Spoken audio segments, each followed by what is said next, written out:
Hi, my name is Megan. I am an intern through the Wellness and Counseling Center with Mike Stens, and I put together a presentation about test anxiety. What is test anxiety? It's the feeling of nervousness before exams. It's normal among college students. It is sometimes helpful and normal to have these nerves around testing. The energy can keep our minds alert, and the arousal can help us focus. However, extreme feelings of anxiety and stress before and during exams can really have unhealthy results.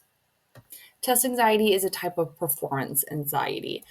Performance anxiety is defined as the fear of performing a specific task. Many of us have experienced some kind of physical or psychological distress before a major event in our lives.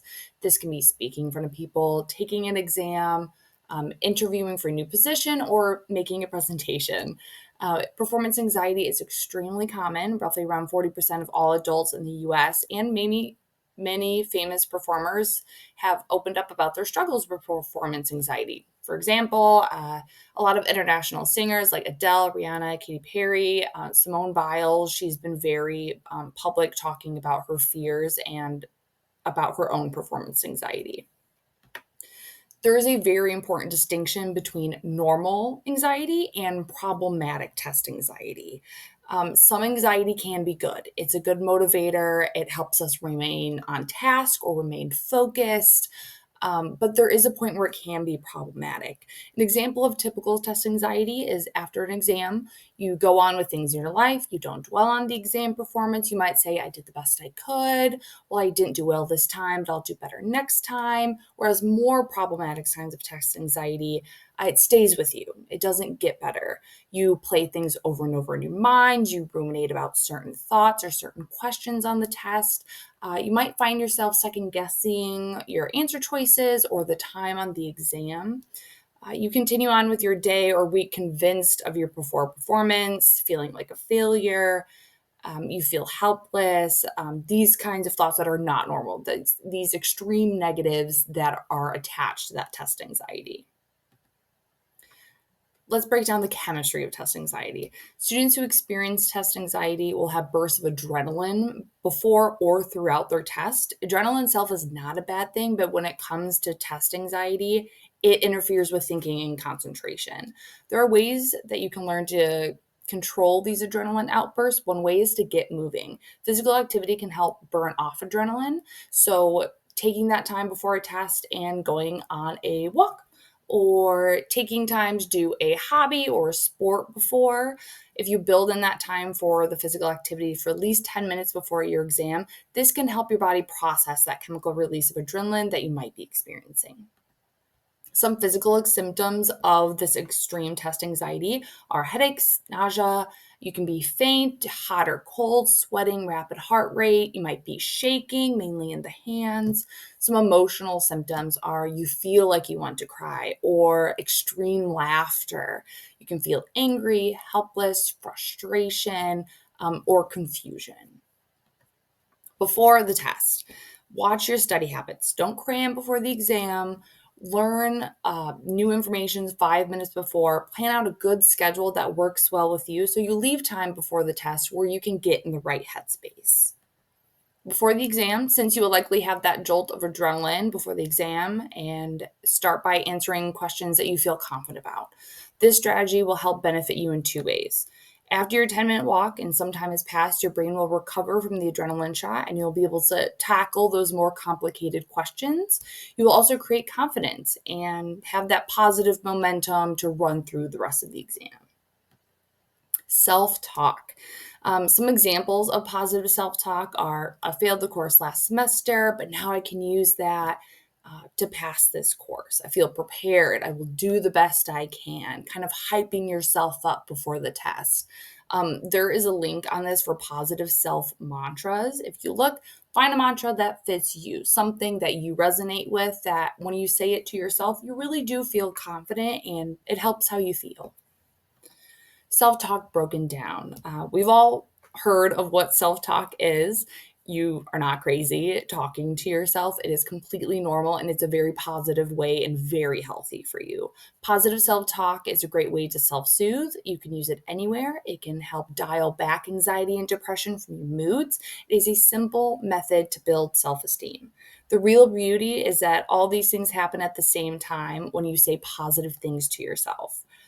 When it comes to positive self-talk, the simpler the better. My own is, I'm okay. I'm okay. That is something I can say throughout the day, no matter what I'm doing, that really makes me focus on what I'm doing, that I am okay in this moment. A really good example is the little engine that could. Do you guys remember that from childhood? The little train, it takes him a really long time to get up this big hill. So he keeps saying, I think I can, I think I can. And eventually that motivation helps him get up the hill. It's a really valuable lesson for kids. It's great for adults as well. Back to that link on the last slide for the mantras. Find one that works for you. Everybody is different. Everyone has different motivators. So finding one that works well for you in situations, that's just the first step. Self-care.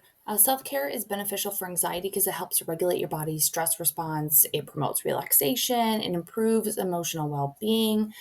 Some activities can be exercise, mindfulness, sleep. Hygiene can reduce physical tension. It boosts your mood. It provides a sense of control.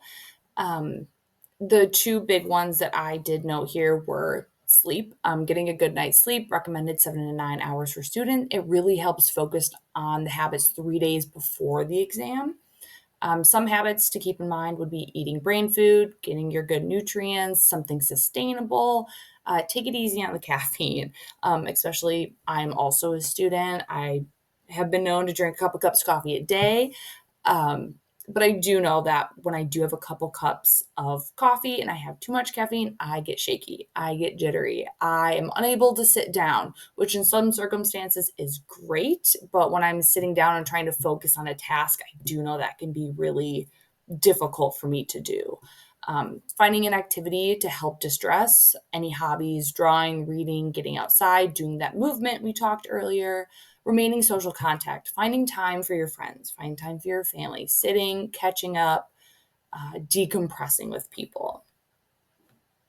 Self-care broken down. It reduces stress, improves emotional regulation, boosts resilience, enhances self-awareness, promotes relaxation, and it really helps build a routine.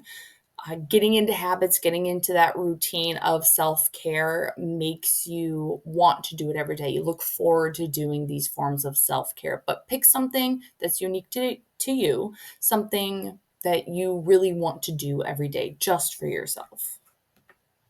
During the test, here's some techniques to keep in mind during your test. Test taking strategies. Start with the questions you know. Be aware of how many questions there are and the time you have to finish. Write down notes of what you have to start with on a scrap of paper. Review the test before you turn it in with all of the answers. These are going to help you plan out the test, improve what you did, that you did study, and that you should feel confident.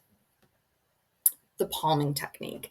The palming technique is a relaxation exercise that helps reduce anxiety by reducing external stimulation.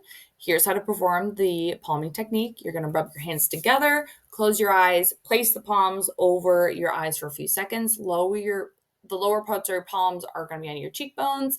Place your fingers to your forehead, hold your hands in this position for at least 30 seconds. Think of a relaxing visualization, or positive thought while you do this. There is a video link to this.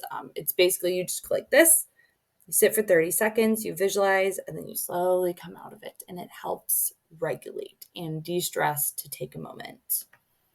Deep breathing. Sit up straight, inhale through your nose.